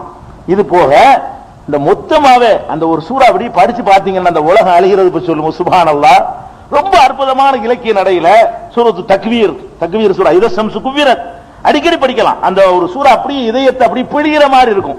அந்த காட்சியை நம்ம கண்ணு முன்னாடி கொண்டு வர்ற மாதிரி எல்லாத்தையும் சேர்த்து சொல்றான். ஒரு இடத்திலேயே எல்லாத்தையும் சேர்த்து சொல்றான். அதான் எப்படி சொல்றான்? இத ஷம்சு குவ்விரத், சூரியன் சுருட்டப்படும் பொழுது, ஒய்தன் நுஜூமுன் கதரத், ஏனைய நட்சத்திரங்கள் எல்லாம் உதிர்ந்து விழும் பொழுது, ஒய்தல் ஜிபாலு சுய்யிரத், மலைகள் எல்லாம் அப்படியே பறத்து விடப்படும் பொழுது, ஒய்தல் இஷாரு உத்திலத், சூழ் கொண்ட ஒட்டகங்கள், கற்பம் இருக்கக்கூடிய ஒட்டகங்கள் எல்லாம் கவனிப்பாரற்று விடப்படும் பொழுது, அந்த அதிர்ச்சியில அந்த ஒட்டகத்தை கூட கவனிக்க மாட்டாங்களாம்.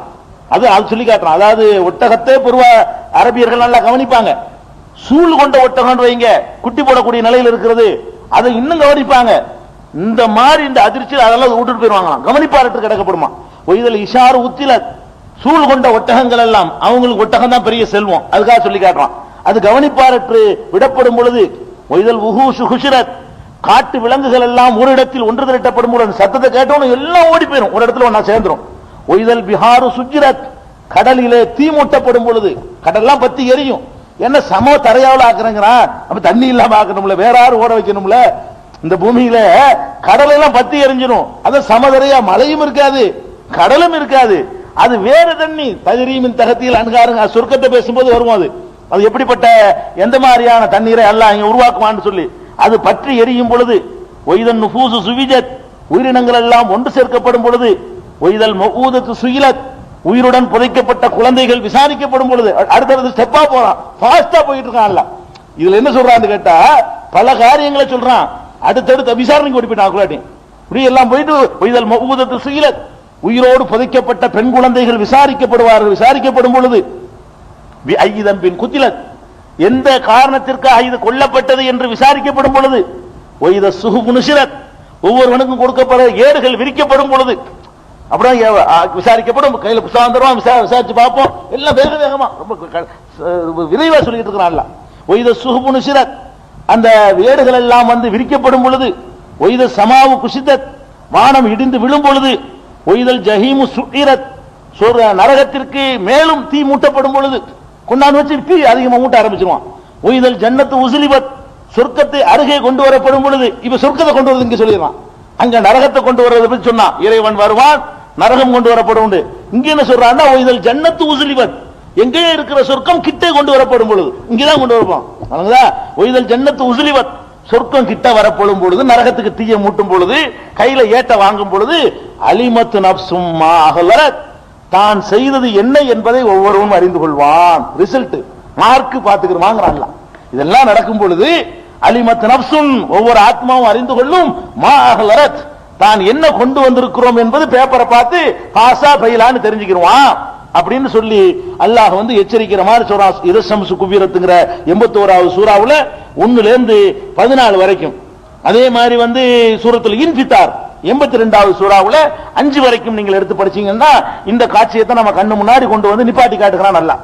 அப்ப இதுல என்ன விளங்கணும், இந்த உலகம் அழிக்கப்படுறது எப்படி அமையும்ங்கிற செட்டிங் எப்படி அமையும் கேட்டா, ஒரு சூர் ஊதப்படும், உலகம் அழியும். அந்த அழியும் போது மலைகள்லாம் அழிஞ்சிரும், கடல்கள்லாம் அழிஞ்சுவிடும். இந்த பூமி வேற ஒரு பூமியாக என்னுடைய தன்மை மாற்றப்பட்டு விடும், மேடு பள்ளம் இல்லாமல் ஆக்கப்பட்டு விடும். இங்கே சொர்க்கத்தை கொண்டு வரப்படும், இங்கே நரகமும் கொண்டு வரப்படும். இங்கே இறைவன் மலக்குகள் அணிவகுக்க இங்கே வருவான், ஏடுகள் கையில தரப்படும், இங்கே விசாரணை நடக்கும். இவ்வளவு இதுல விளங்குது. இந்த இதுவரைக்கும் வாசித்த குர்ஆன் வசனங்கள்ல இருந்த கதை இல்ல, கற்பனை இல்லைன்னு சொந்த கருத்து ஒண்ணும் கிடையாது. எல்லாம் உங்களுக்கு நம்பவோட சொல்லிருக்கு, நீங்களே பார்த்து தெரிஞ்சுக்கலாம். இந்த மாதிரியான ஒரு அடிப்படையில தான் இந்த உலகம் அழிக்கப்படும் என்பது நம்ம விளங்கிக்கிறணும். இந்த அழிக்கப்படுற இடத்துல ஈமான் கொள்ற விஷயத்துல இடையில ஒரு செய்தி நம்ம சொல்ல வேண்டியிருக்கு. ஏன்னா மறுமை நாள் நம்புவதற்குள்ள இன்னொன்று அடங்கி இருக்குது. பொதுவான ஆகிரத்து ஒண்ணு இருக்குது, ஒவ்வொரு மனிதனுக்கும் ஒரு ஆகிரத்து ஒண்ணு இருக்கு. ஒவ்வொரு மனிதனுக்கும் கடைசி நாள் ஒண்ணு இருக்குல்ல. நான் என்னைக்கு சாவறேன்னு எனக்கு கடைசி நாள் வழங்குதா. அப்ப அதுல இருந்து எழுப்புற வரைக்கும் என்ன நடக்கும்ங்கிறது அந்த வெற்றிடமா இருக்கு பாருங்க. அதையும் அதுக்கு மார்க்கத்தில் என்ன இருக்கோ அதை விளங்கி நீங்க நம்பி ஆகணும். அதாவது உலகம் அழிச்சிருவான்ல, விசாரிச்சிருவான் அவங்களுக்கு சரி. யாருக்கு எந்த காலத்துல அழிக்க போறானோ அந்த காலத்துல வாழ்றவனுக்கு பிரச்சனை இல்லை. ஆதம் அலைஹிஸ்ஸலாம் கதி இப்ப என்ன, உங்க பாட்டனார் கதி என்ன, அவர் போயிட்டார், அவருக்கு அப்புறம் இங்க இருக்காரு அவரு, அவருடைய கதி என்ன, அதை பற்றி மார்க்கம் ஏதாவது சொல்லுதா, நம்பணுமா இல்லையா? அதை நம்ம சொல்லி கபருன்னு ஒண்ணு இருக்குது, அல்லாஹ் அதுலயும் ஒரு விசாரணை வச்சிருக்கிறான். ஏன்னா கபர் நுழைச்சு விளங்கி ஆகணும். ஏன்னா கபர் வேதனை இல்லைன்னு ஒரு கூட்டம் கிளம்பிட்டானுவோ. ஒரு கூட்டம் கபர் வேதனை ஆழம் கிடையாது, கபர் வேதனை எப்படி இருக்க முடியும் அப்படின்னு சொல்லி அது பெரிய தத்துவங்கள்லாம் சொல்லி என்ன தத்துவம் சொல்றா, ஏண்டா கபர் வேதனை இல்லைங்கிறேன்னு கேட்டா, இப்ப ஆதம் அலைஹிஸ்ஸலாம் காலத்துல ஒரு தப்பு பண்றான் ஒருத்தன் வச்சுக்கிறோம், ஒரு கொலை பண்றான் ஒருத்தன், ஒரு 1,00,000 வருஷத்துக்கு முந்தி. நீங்க ஒரு ஆளை கொலை பண்றீங்க இன்னைக்கு. இப்ப 2 பேரும் கபூர்ல வேதனை செய்யப்படுறீங்க. இப்ப அந்த முதல்ல கொலை பண்ணான அவன் என்ன பண்ணிருப்பான், உங்களோட 1,00,000 வருஷம் கூட அதாவது வாங்கியிருக்கான். நீங்க இன்னைக்கு தானே கொலை செஞ்சுட்டு சாவுறிய, இன்னைக்கு தான் உங்களுக்கு வேதனை ஆரம்பிக்குது. மொத்தம் 1,00,000 வருஷத்துக்கு முந்தி ஒருத்தன் கொலை பண்ணான அவனுக்கு மிதி 1,00,000 வருஷமா நடக்குது, இன்னைக்கு வரைக்கும் நடக்குது. அப்ப ஒரே தப்பு செஞ்சவனுக்கு ஒருத்தன் கூட தண்டனை, ஒருத்தன் குறைய தண்டனை. இது என்ன, இது நியாயம்? இப்படி எப்படி பெரிய அல்லாஹ் அப்படி செய்வானா? கேள்வி. அல்லாஹ் அப்படி செய்வான். அப்ப ஆரம்பத்தில் செத்தவனுக்கு அதிகமான தண்டனையும் கடைசியா சாவறவனுக்கு கொஞ்சம் தண்டனையும் கிடைக்குது கபூர்ல. மறுமை தண்டனை தான் சமமா கொண்டு எல்லாம் தள்ளிட போறான். அது ஏத்துக்கிற மாதிரி அவங்க சொல்றாங்க. பெரிய பகுத்தறிவு பூர்வமா வாழ்வாங்க எழுப்புவதாக சொல்லிக் கொண்டு கடைசியா சாவுறான் பாருங்க, கடைசியா சொர்க்கத்துக்கு போறோம், அவன் நரகத்துக்கு போறோமா, அது எல்லாரும் கூட குறையெல்லாம் வராது, தப்புக்கு தகுந்த மாதிரி எல்லாம் தள்ளி விட்டுருவான். இது என்னங்க ஒரே மாதிரி தப்பு செஞ்சவனுக்கு ஒருத்தனுக்கு கூட ஒருத்தனுக்கு குறைய, இது என்ன, இது என்ன நியாயம் இது அப்படிங்கிற மாதிரி என்ன செய்யறாங்க. ஒரு ஆள் தொழுகை விட்டாருங்க ஒரு 50 வருஷத்துக்கு முன்னாடி, இப்போ ஒருத்தர் தொழுகையை விட்டுட்டாரு, 2 பேரும் மொத்தம் போயிட்டாங்க. 50 வருஷம் கூட தண்டனை அனுபவிக்கிறல்ல அவரு, நீங்க அனுபவிக்கிறத விட 50 வருஷத்துக்கு முந்தி செத்தவர் 50 வருஷம் கூட அதாப்பட்டிருக்காரு கபூர்ல. இப்படி எல்லாம் செய்வானா? ஒரே தப்புக்கு ஒரு கூடவும் ஒரு குறையவும் செய்வானா? இது குர்ஆனுக்கு மாத்தமா இருக்குது. குர்ஆன்ல அல்லாஹ் என்ன செய்வான், யாருக்கும் அநீதி செய்ய மாட்டேங்கிறான் அல்லாஹ். இது அநீதி இல்லையா? அதனால் கபர் வேதனை கிடையாது என்று ஒரு பெரிய தத்துவம் மாதிரி குழப்பி கொண்டிருக்கிறார்கள். இது ஒண்ணு அல்லாஹ்வுடைய நீதிக்கு ஒண்ணு மாற்றம் கிடையாது. அல்லாஹ்வே நான் இப்படி செய்வேன்னு சொல்லி காட்டுறான். இது அநியாயமே கிடையாது. ஏன் கிடையாது? இந்த முதல்ல ஒருத்தன் தப்பு செய்யறான் பாருங்க, அவன் பிந்தி தப்பு செய்யறவனுக்கு முன்மாதிரியா இருக்கான். அவன் நம்மளை கெடுத்திருக்கான் இல்லையா? ஒன்னு கெட்டதுக்கு ஒரு தண்டனை, 50 வருஷம் கெடுத்திருக்கான்ல அதுக்கு ஒரு தண்டனை. ஒருத்தன் முதல்ல கொலை செய்ய போய் தானங்க அடுத்தவன் கத்தி தூக்குறான். முதல்ல ஒருத்தன் கொலை செஞ்சு அதாவது அவன் அராஜகம் பண்ணணும், நம்மளும் இப்படி பண்ணலாம் போல இருக்கு, என்ன பண்ணி விடுவாங்க அப்படிங்கிற எண்ணத்தை உண்டாக்குனது. முதல்ல ஒருத்தன் தொழுகையை விடுறத பார்த்து விடுத்தா அவன் தொழுவாம. அப்படி ஒரு ஊர்ல போய் பாருங்க, எல்லாம் தொழுவுற மக்கள் இருந்தாங்கன்னு வைங்க, எல்லாரும் தொழுவாங்க. ஒரு 4 பேர் இப்படி ஊர்ல சில ஊர்ல கட்டுப்பாடு போடுவாங்க, சினிமாக்கெல்லாம் போக கூடாது, ஒழுங்கா இருந்துகிட்டு இருக்கு. ஒரே ஒருத்தன் திமிரா போயிருவான், போனவன் அப்படியே உள்ள உடைஞ்சிடும். ஒரே ஒருத்தன் போவோம், 2 பேர் 3 பேர் 4 பேர் 10 பேர் 5 பேர் போயிடும். கும்பிட்டு பேருக்கு யாரா காரணம்? நீ ஒருத்த போற வச்சா இன்னொருத்த போனா, இந்த 2 பேர் போற பார்த்தானா கொஞ்சம் 3 பேர் போனா, இந்த 3 பேரை பார்த்தானா ஒத்த சமுதாயம் கட்டுச்சு. அப்ப முந்தி செஞ்சவனுக்கு கூட தண்டனை கொடுக்கணுமா இல்லையா? முந்தி செஞ்சவன் தப்பு செஞ்சவன் தான் கெட்டது மட்டும் இல்லாம அடுத்தவரை கெடுத்திருக்கிறான், கெடுப்பதற்கு காரணமா இருந்திருக்கிறான். இது நான் சொல்லல, அல்லவே சொல்றான். அவர்கள் தங்கள் சுமையையும் சுமப்பார்கள், தாங்கள் யாரை வழிகெடுத்தார்களோ அவர்கள் சுமையும் சுமப்பார்கள். யஹ்மிலூன அவ்ஸாரஹும் வ அவ்ஸாரும் அவ்ஸாரிஹிம் அல்லாஹ் சொல்லி காட்டுறான். தங்கள் சுமையை சுமப்பார்கள், கெடுத்தவனுடைய சுமையை சேர்த்து சுமப்பார்கள் என்று அல்லாஹ் சொல்றான். அதனால இது பெரிய தத்துவம்லாம் கிடையாது. முதல்ல ஆதம் அலைஹிஸ்ஸலாத்துடைய காலத்தை ஒருத்தன் கொலை பண்ணான்னா மும்பூட்டு கொலைக்கு அவன் தான் காரணம். அவனுக்கு எத்தனை லட்சம் வருஷம் கூட கொடுத்தாலும் ஓகே, விளங்குதா?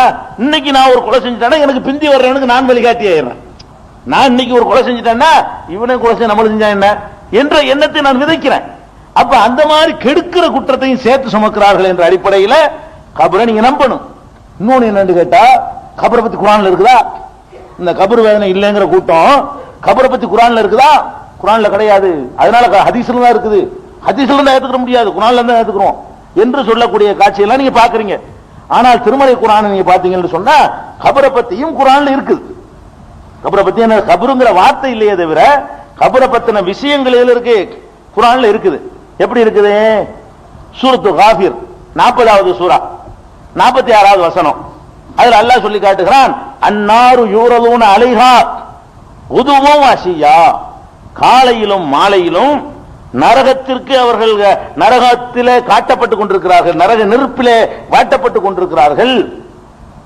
யௌம தக்கூமு ஸாஅத்து, கியாமத் நாள் ஏற்படும் பொழுது அதுகிலு ஆல ஃபிரௌன் அஷத்தல் அஸாப், இந்த ஃபிரௌனுடைய கூட்டத்தை பத்தி அல்லாஹ் சொல்றான். ஃபிரௌனுடைய கூட்டத்தை மூழ்கடிச்சிடுறான்ல, மூழ்கடிச்சுட்டு அல்லாஹ் சொல்றான், இவர்களுக்கு மூழ்கடிச்சவன சும்மா இருக்கிறான்னு நினைச்சிட்டு இருக்காதீங்க, இப்ப நரக வேதனை அனுபவிச்சுட்டு இருக்கிறாங்க. யௌம தக்கூமு ஸாஅத்து, கியாமத் நாள் ஏற்படக்கூடிய நேரத்தில் அதுகிலு ஆல ஃபிரௌன் அஷத்தல் அஸாப், கடுமையான வேதனை இந்த ஃபிரௌனுடைய கூட்டத்தார் கொடுக்கப்படும். அப்ப அந்த வேதனை கொடுக்கறதுக்கு முன்னாடி இப்ப கொடுக்கப்பட்டு இருக்காங்களாம். யாரு? ஃபிரௌனுடைய, அதாவது மூத்தா புறம்னு ஒண்ணுமே இல்லாம போச்சு, அப்புறமேல அல்லாஹ் மறுமையில கொடுக்கிறது மட்டும்தான் தண்டனை என்று சொன்னா, ஃபிரௌனுடைய கூட்டத்தாரை பற்றி அல்லாஹ் என்ன சொல்கிறான்? அவர்கள் இப்பவும் நரகத்தில் வேதனை செய்யப்பட்டு வேறு மாதிரியான நரகம் செய்யப்பட்டுக் கொண்டிருக்கிறார்கள், கியாமத் நாளையில கடும் வேதனைக்கு அவர்கள் கொண்டு செல்லப்படுவார்கள் என்று அல்லாஹ் சொல்லி காட்டுகிறான். இது 2 வேதனை இருப்பதை காட்டுகிறது. கபருன்ற வார்த்தையிலே தவிர நரகத்திற்கு போறதுக்கு முன்னாடி இன்னொரு வேதனை அனுபவித்துக் கொண்டிருக்கிறார்கள். இதே மாதிரி அல்லாஹ் சொல்லி காட்டுகிறான். மனிதன் சாகும் பொழுது சொல்லுகிறான், லஅல்லி அமலு சாலிஹன் ஃபீமா தரக்து, என்னை கொஞ்சம் டைம் கொடுங்களே, நல்ல காரியம் செஞ்சுட்டு வர்றேன்னு கேட்கிறான். கல்லா இன்னஹா கலிமத்துன் ஹுவ காயிலுஹா, இது வெறும் வார்த்தை, இவன் திரும்பி வந்தாலும் ஒழுங்கான காரியம் செய்ய போறது இல்ல அப்படின்னு சொல்லிட்டு, வராயிஹிம் பர்ஸகுன் இலா யௌமி யுபாஸூன், அவர்கள் எழுப்பப்படும் வரை ஒரு பர்ஸக் என்ற கண்ணுக்கு தெரியாத வாழ்க்கைக்கு பேர் பர்ஸக், கண்ணுக்கு தெரியாத காண முடியாத ஒரு வாழ்க்கை அவர்களுக்கு இருக்கிறது என்று அல்லாஹ் குர்ஆன்ல சொல்றான். 23:100 சொல்றான். 23 அத்தியாயம் 100வது வசனத்தை சொல்லி காட்டுகிறான். அதனால இது 2 வேதனை இருப்பதை குர்ஆன் தெளிவாக சொல்கிறது. அடுத்து இன்னொரு விஷயம் என்ன சொல்லுவாங்கன்னு கேட்டா, யாசின் சூராவுல இந்த காபிர்கள் எந்திரிப்பான்ல, எந்திரிக்கும் போது சொல்லுவானா, மம்ப அசனா மின் மர்கதினா ஹாதா, யாரு எங்களை தூக்கத்திலிருந்து எழுப்புனது அப்படின்னு கேட்பானா காபிர். கேட்டுக்கிட்டு எந்திரிப்பானா. இது கொண்டாந்து காட்டி பத்தியா வேதனை இருந்தா அப்படி சொல்லிட்டு எந்திரிப்பானா? காபிருக்கு கபூர்ல வேதனை இருக்கும். கபூர்ல வேதனை செய்யப்பட்டவன் எந்திரிக்கும் போது தூக்கத்தில் இருந்துச்சு யாருன்னா கேட்பான்?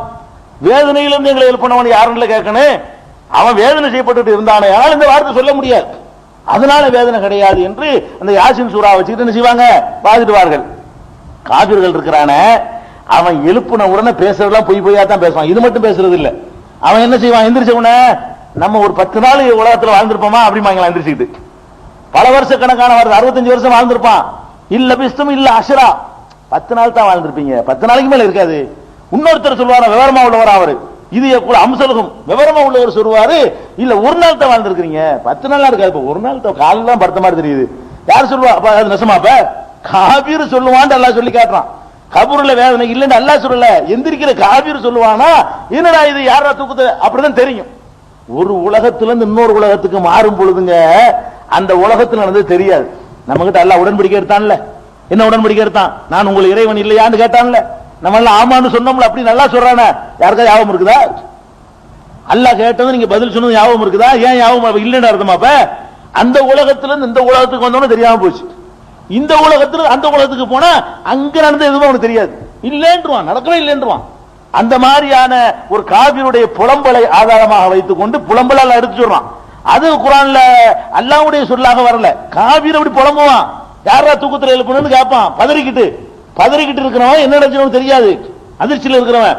இன்னும் சொல்ல போனா கபருடைய வேதனை எல்லாம் தாண்டின வேதனையை இது இருக்க போது எந்திரிக்கிறது. அவ பெரிய பெரிய வேதனை வரும்பொழுது என்ன செய்யும்? சின்ன வேதனை ஒண்ணுமில்லாம போயிடும். பெரிய வேதனை வந்துருச்சுன்னு வைங்களேன், சின்ன வேதனை ஒண்ணுமில்லாம போயிடும். அதனால கபர் வேதனை இதெல்லாம் வச்சுக்கலன்னு சொல்லக்கூடாது. குர்ஆனே 2 வேதனை இருக்குன்னு சொல்லுகிறது, பல வசனங்களுக்கு சான்றா இருக்குது. அதுபோல் ஹதீசுகள்ல பெருமானார் ஸல்லல்லாஹு அலைஹி வஸல்லம் அவர்கள் நமக்கு கபர் வேதனை விட்டு பாதுகாப்பு தேட சொல்றாங்க. 4 விஷயத்திலிருந்து பாதுகாப்பு கண்டிப்பா தொழுகையில தேடி இருக்கிறாங்க. அதுல கபரும் வருகிறது. தொழுகையில் இருக்கும் பொழுது கடனை விட்டு பாதுகாப்பு தேடி இருக்கிறாங்க, தஜ்ஜாலை விட்டு பாதுகாப்பு தேடி இருக்கிறாங்க, கபர் வேதனையை விட்டு பாதுகாப்பு தேடி இருக்கிறாங்க, வாழும் போது மௌத்தாகும் பொழுதும் உள்ள ஃபித்னா சோதனையிலிருந்து ரசூல் ஸல்லல்லாஹு அலைஹி வஸல்லம் பாதுகாப்பு தேடி இருக்கிறாங்க. அதனால கபருங்கிறது ரொம்ப முக்கியமா பாதுகாப்பு தேட வேண்டிய ஒரு விஷயம். தொழுகையிலே ரசூல் ஸல்லல்லாஹு அலைஹி வஸல்லம் தேடி இருக்கிறாங்க. அதனால கபருல மண்ணுக்குள்ளன்னு விளங்கிட கூடாது. ஏன்னா பல விதமா சிங்கம் புலி சாப்பிட்டு இருக்கும், அது வேற ஒரு பரிசு. நம்ம மண்ணை ஒரு அடையாளமா வச்சுக்கிறோமே தவிர எரிச்சு சாம்பலாக்கி இருப்பாங்க, அவன் மண்ணுக்குள்ள இருக்கிறான் இல்ல. வேற ஒரு ஆத்மீகமான உலகத்தில் வைத்து அவர்களுடைய தப்புக்கு தகுந்த மாதிரி சில அந்த ஆன்மீக உலகத்தில் எப்படி கொடுக்க முடியுமோ அப்படியான ஒரு தண்டனை அல்லாஹ் கொடுக்கிறான். அவனுக்கு முடியும். அவன் நினைச்சாண்டா நம்ம உடம்பு இல்லாத காலத்தில் மட்டும் அக்ரிமெண்ட் எடுத்தேங்கிறான். உடம்பு இல்லாத காலத்தில் மட்டும் அக்ரிமெண்ட் எடுத்தவனுக்கு உடம்பு இல்லாத காலத்துல ஒரு தண்டிக்கவோ மிதிக்கவோ முடியாது நம்ப கூடாது. அதனால இந்த கபரை ஒவ்வொரு மனுஷனுடைய ஆகிரத்து கடைசி நாளுக்கு பிறகு என்ன ஏற்படுது என்பதை நம்பிக்கொள்ள வேண்டும். இதெல்லாம் அழிச்சாச்சு. எழுப்பணும்னு என்ன நடக்கும்? என்ன இதுலதான் நம்ம நிறைய விஷயங்களை தெரிஞ்சுக்கணும். ஒரு விஷயத்தை நல்லா விளங்கிக்கணும். இஸ்லாத்தினுடைய ஜீவன், இஸ்லாத்தினுடைய அடிப்படை மறுமையில தான் இருக்கு. மறுமையில உள்ள அந்த சொர்க்கத்தை அல்லாஹ் திருப்பி திருப்பி ஆசை காட்டுறதுக்குன்னா அப்ப நம்ம நல்லவர்களா வாழ்வதற்காக வேண்டி நரகத்துல என்னென்ன எச்சரிக்கை இருக்குங்கிற தெரிஞ்சாதான் ஒழுங்கா நம்ம வாழ்க்கையை திருத்திக் கொள்ள முடியும். அதை மேலோட்டமா சொல்ல முடியாது. ஒரு நாள் என்ன கூட போனாலும் சரி, யௌமுல் ஆகிரத்தை பத்தி அது ஒண்ணுதான் இஸ்லாத்தினுடைய ஜீவன். அதை நம்பலன்னா அல்லாஹ் நம்பி கூட வேலை இல்லை. அங்க மிதிப்பான்னு பயந்துக்கிட்டு தான் நம்ம வாழ்க்கையை திருத்திக் கொள்ள முடியும். மறுமை நம்பிக்கை தான் ஒரு சமுதாயத்தில் ஒரு பெரிய புரட்சி ஏற்படுத்த முடியும். அந்த மறுமையை பற்றி உள்ள எழுப்புனவன என்னென்னலாம் நடக்கும், சொர்க்கம் எப்படி இருக்கும், நரகம் எப்படி இருக்கும், என்னென்ன காட்சிகள்லாம் இருக்கும், அவங்களுக்கு சண்டா என்ன, சிராத்துனா என்ன, அது என்ன, இது என்ன, எவ்வளவு மீசாண்டா என்ன, அது எவ்வளவு விஷயங்கள் இருக்கா இல்லையா, இதுகளெல்லாம் இருக்குதா இல்லையா, இருக்குன்னா எப்படி இருக்குது, என்னென்னலாம் நடக்கும், என்னென்ன மாதிரியான நிகழ்வுகள் அங்க இருக்கும், இறைவனுடைய விசாரணை எப்படிப்பட்டதா இருக்கும் என்பதை எல்லாம் இன்ஷா அல்லாஹ் நாளைக்கு முடிஞ்சா நாளைக்கு பார்ப்போம். நாளைக்கு 10 நாளை கழிச்சு தான் வரும். அதுக்கப்புறம் அடுத்த கிளைக்கு போவோம். சில கிளைகள் சாட்டா முடிஞ்சிடும், சில ஈமானுடைய கிளைகள் விரிவாக போகும். இதோட இன்றைய இதை முடித்துக் கொள்வோம். அடுத்த முக்கியமான